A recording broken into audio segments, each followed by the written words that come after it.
Hello and welcome to Plant Path Podcast. My name is Oluwatosin Mogbadwade and I'll be hosting a very important conversation with you.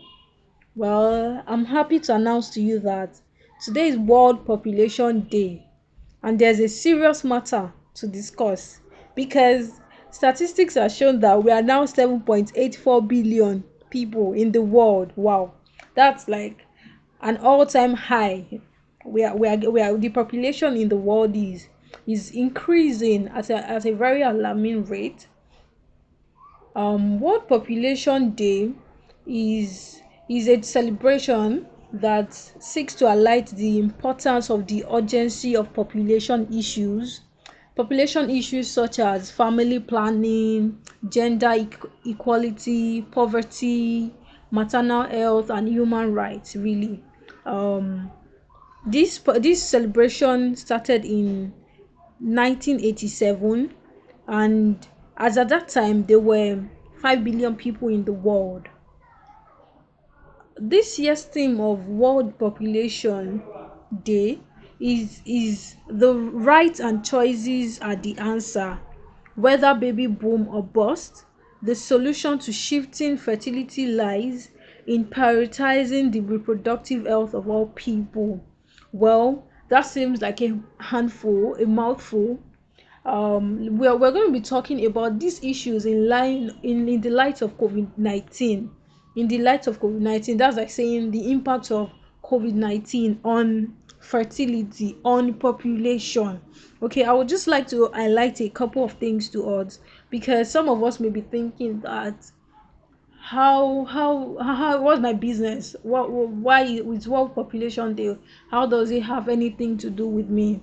Okay, so let me just reiterate to us that if we observed around us, a lot of people that were were had fertility issues, weren't didn't have a baby.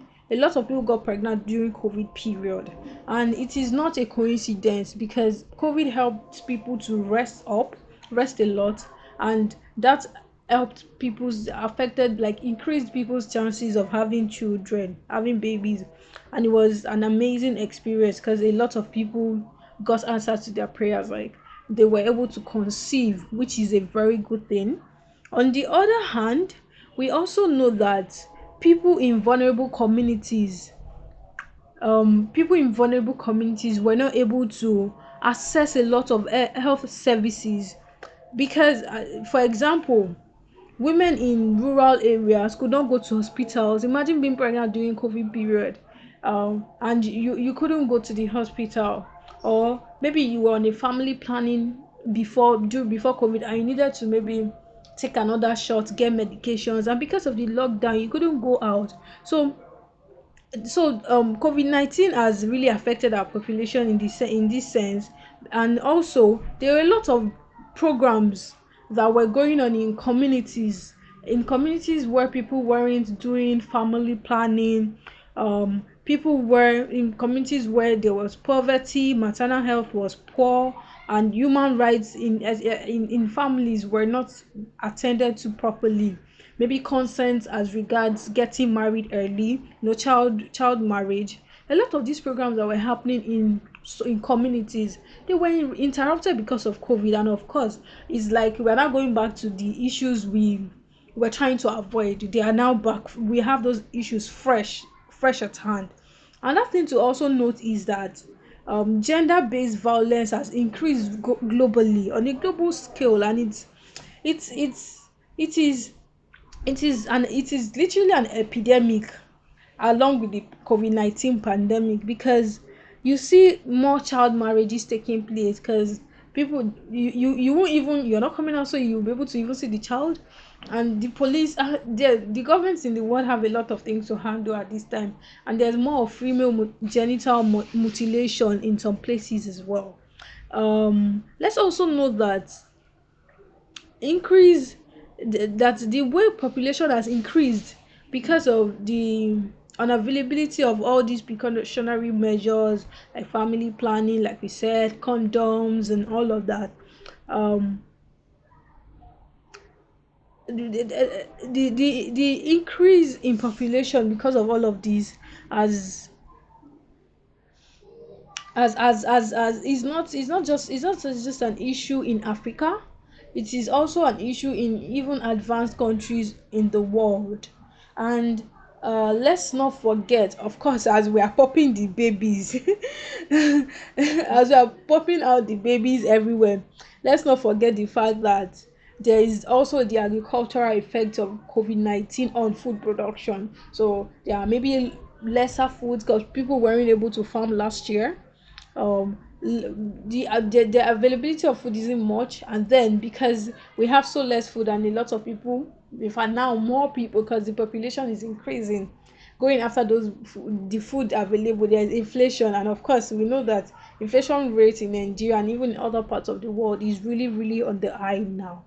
So because food is expensive, imagine that somebody was able to have a baby during COVID, or I've been looking for I've been had fertility issues, was not able to conceive, now conceived, and now the baby, how do they now even take care of the baby because of these economic issues related to COVID-19 and all. um let's not forget the women too. I mean this population issue is a serious one because because of COVID-19 a lot of children are out of school, especially the younger ones, and in some countries where they are currently even having lockdown. And because of that, maybe the jobs the mothers were doing weren't even paying them so well. And since the children are at home, a lot of families cannot afford having nannies, extra nannies and extra help. So the women, a lot of women, significant amount of women globally have had to leave their paid employment so that they can have more time to take care of their children, which is a lot. I mean, it could, imagine in the midst of everything happening in this whole post-pandemic and even pandemic era, um imagine that a mother still now has to now stay back at home. It's a lot on the mother's mental health. And truth is that, yeah, so after saying all of this, what can we do? What's our place? First of all, there are three things I would like to mention. First of all is that it's been noted that religious organizations, NGOs, even UN has been providing a lot of sufficient aid to vulnerable communities, giving support to mothers, to fathers, to everybody in society. So this is the time to come together. This is the time to be one in the world. This is the time to be family. This is the time to lean on other people. Don't think that you can do things alone. Reach out to people and also be of help to other people so that you can combat these issues that COVID-19 and the population are bringing on us as individuals in society. Second thing is that because of COVID-19, like we said, that a lot of mothers, a lot of girl children, a lot of people are not able to go to the hospitals because the hospitals are even overstretched already. They are working above their normal capacities. So now is the time to take initiative for your well-being.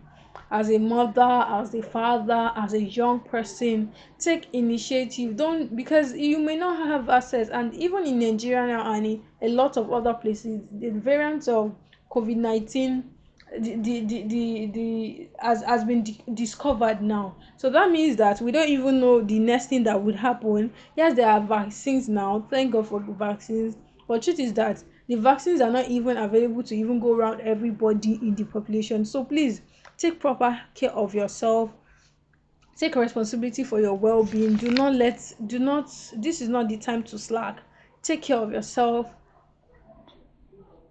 for your family planning, fertility issues, yes, gender, maternal health, human rights, poverty. This is the time as much as, yes, you're going to lean on people, communities, religious institutions, the UN, the government. Yes, we're going to do that. At the same time, this is the time to take initiative for yourself.